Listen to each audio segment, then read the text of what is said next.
In this episode, we'll show you how to adjust and align your motorcycle chain.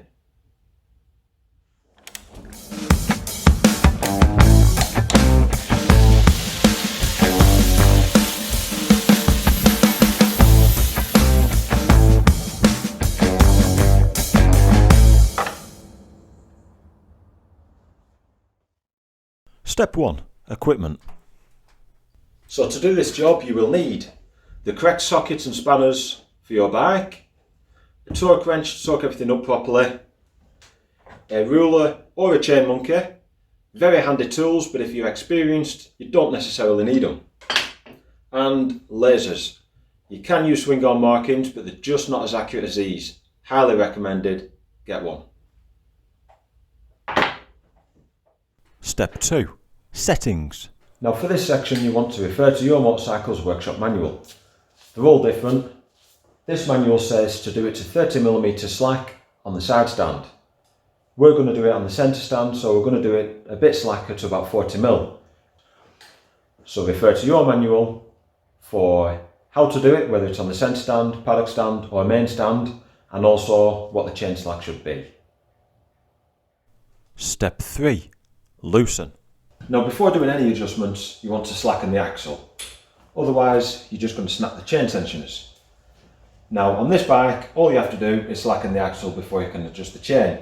On some bikes you have to slacken other parts like pinch bolts or torque arms on the brake calipers to allow the brake caliper to freely pivot.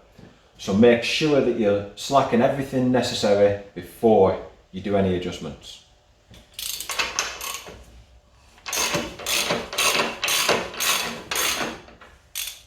Step 4. Alignment. Now before you think about tensioning the chain, it's better to align it. Purely because if you align it first, all you need to do is tighten both sides evenly and you know the alignment's still in. If you was to tension it first, when you then align it, it's going to knock the tension out. Now different bikes have different chain adjusters. Some of them if you turn them clockwise, they slacken, some of them if you turn them clockwise, they loosen. This one, if you turn it clockwise, it pulls the wheel backwards and it tightens the chain. So you want to make sure that you know what type yours is and how it adjusts. Now to align it, I'm using this one.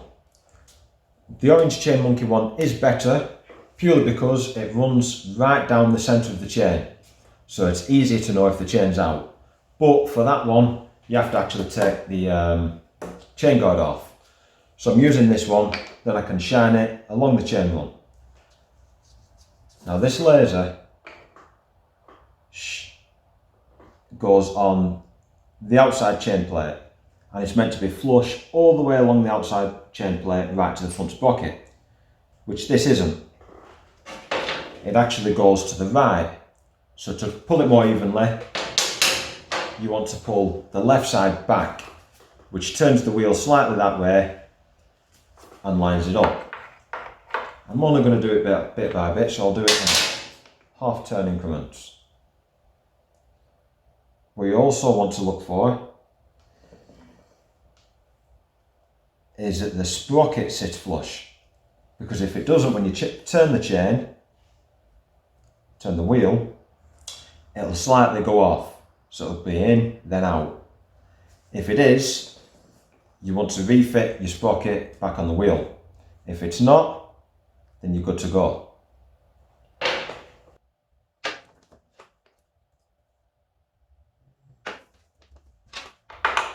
As you're going along, you also want to check the chain tension, because you don't want it going too tight.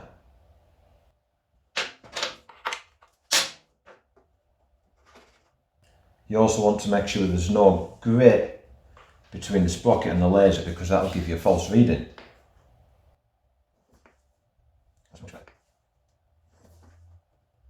And you want to make sure the laser is flush against the rear sprocket. Step 5. Tension. And once you've got your alignment right, next is to work on the tension. So that's on 1,000,000 miles off. I do a slight adjustment evenly on either side. Make sure also that the wheel adjusters and the wheel are pushed up against the swing arm, because otherwise you'll get a false reading of alignment and adjustment.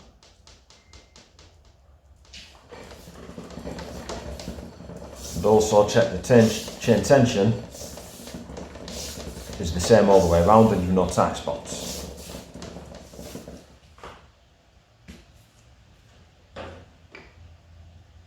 Make sure you're 100% with it, get your alignment right.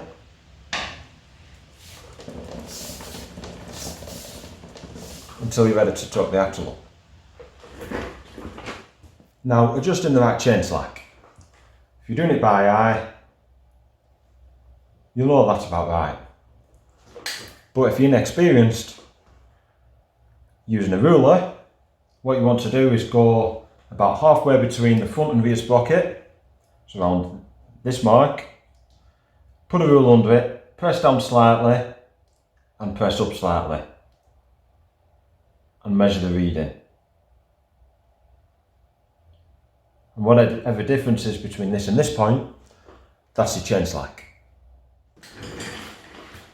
Now, using a chain monkey, you adjust this rubber to how it should be on your bike, going off the instructions on the back of the chain monkey itself. And what you do is you put the chain monkey over it, adjust it up to so the rubber bit just stops on here and it should be tight. Once the alignment's correct and you've got it to the point where the chain's tight, you then tighten the axle up, then undo the chain monkey. And that should give you your desired chain slack. Simple. And you can keep the chain monkey on the same point for all future adjustments. So all you need to do when adjusting it, there's no guesswork. You put the chain monkey on, tighten it up, tighten the chain so it's tight, torque the axle up, then take it off. And it's the perfect chain tension every time.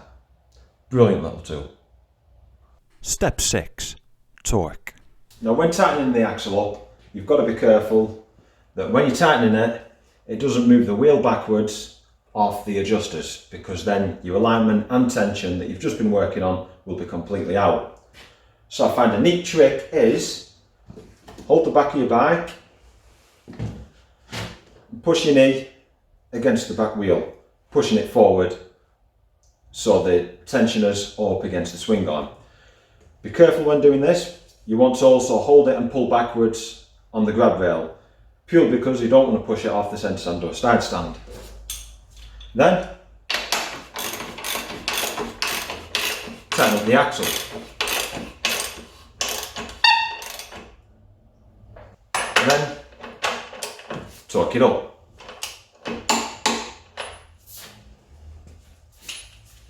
Next, you want to nip up the adjusters on both sides of the swing arm.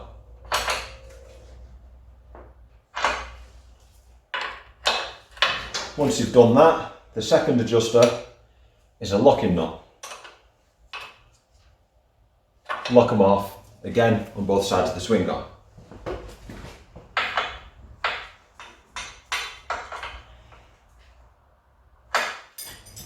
Step 7.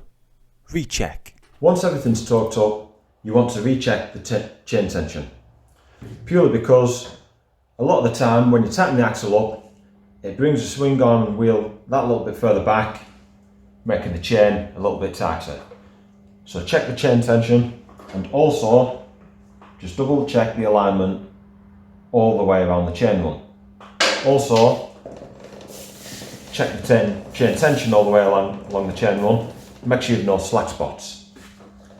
Also ensure that the wheel turns freely, nothing's catching or snagging, and pump the brake and make sure the brake applies properly.